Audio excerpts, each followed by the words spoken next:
नमस्कार विद्यार्थी मित्रांनो, मी रुपाली देवरमणी. आजच्या तासाला आपण धर्मनिरपेक्ष पर्यटन स्थळांची विस्तारपूर्वक माहिती पाहणार आहोत. त्यामध्ये आपण कन्याकुमारी येथील विवेकानंद शिळा याबद्दल आपल्याला माहिती पाहायचं आहे.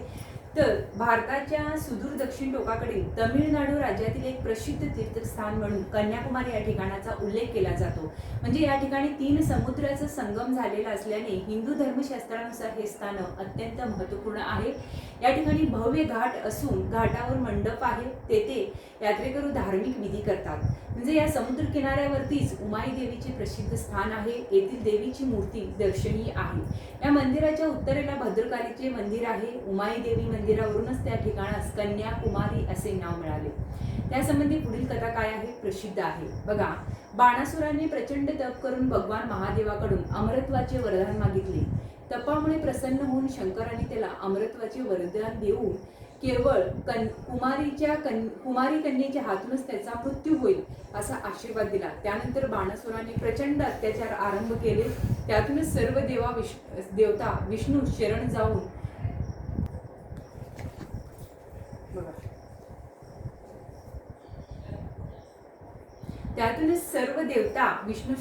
विष्णूने त्यांना यज्ञ करण्याचा आदेश दिला.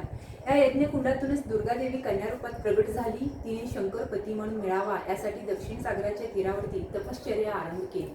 भगवान शंकराचे त्या ठिकाणी आगमन होत असताना नारदाने शंकर देवतेस वाटेतच थांबवून घेतल्याने त्या कन्याकुमारीचा लग्नाचा मुहूर्त टळला.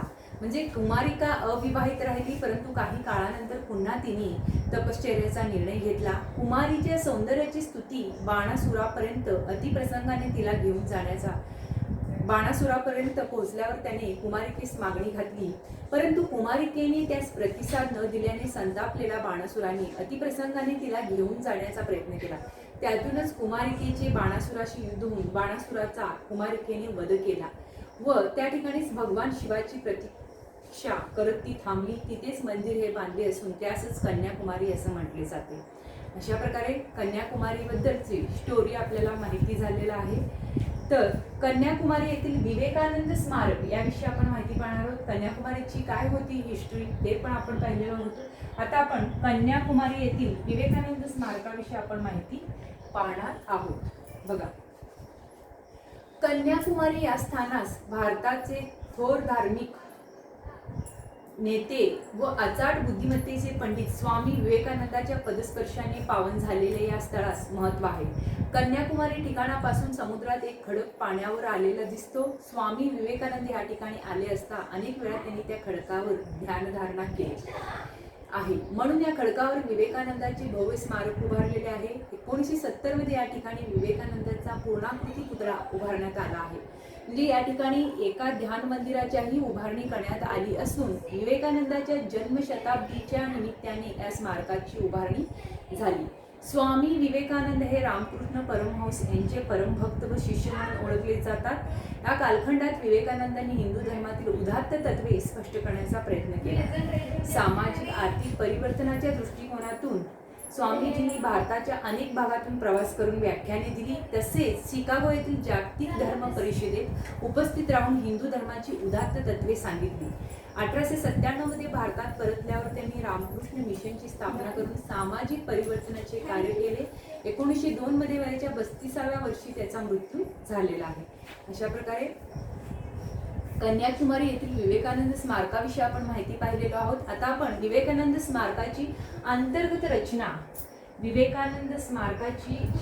रचना याविषयी आपण माहिती पाहणार आहोत.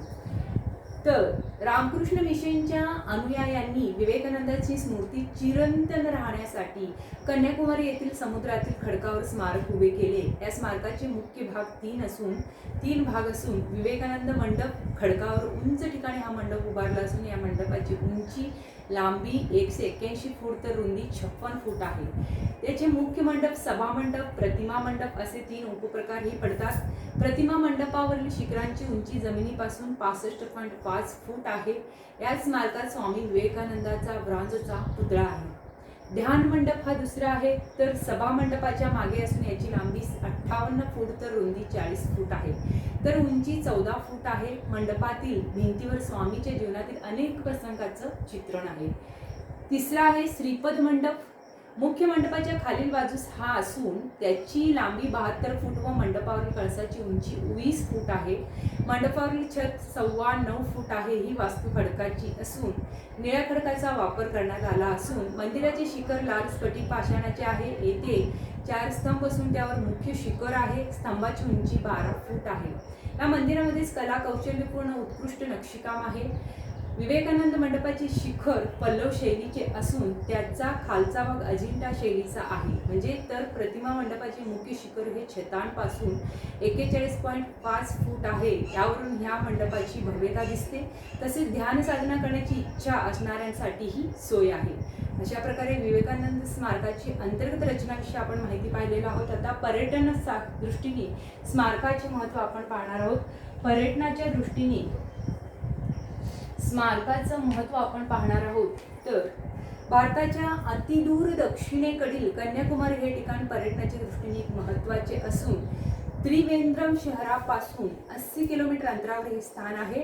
त्यामुळे देशांतर्गत व परकीय प्रवाशांना त्रिवेंद्रम आणि मद्रास या ठिकाणी विमानाने सहजपणे येता येते अथवा रेल्वेने पर्यटक त्रिवेंद्रमला येऊ शकतात. तेथून पर्यटन महामंडळामार्फत बसची सोय करण्यात आलेली आहे. म्हणजे येणारे पर्यटक कन्याकुमारी या ठिकाणास भेट देतात. जागतिक स्तरावर हिंदू धर्म उच्च स्थानावर पोहोचवणाऱ्या स्वामी विवेकानंदाची परकीय पर्यटकांना जवळून ओळख आहे. त्यामुळे विदेशी पर्यटक मोठ्या प्रमाणावर विवेकानंद स्मारकास भेट देण्यासाठी येतात. येथील स्वच्छ पवित्र वातावरणात राहून ध्यानधारणा करतात व आध्यात्मिक सुखाच्या प्राप्तीचा प्रयत्न करतात. अशा प्रकारे भारताच्या या अंतिम टोकावरून सूर्यास्ताचे विलोभनीय दृश्य उत्कृष्ट दिसत असल्याने पर्यटनात वाढ झालेली आहे.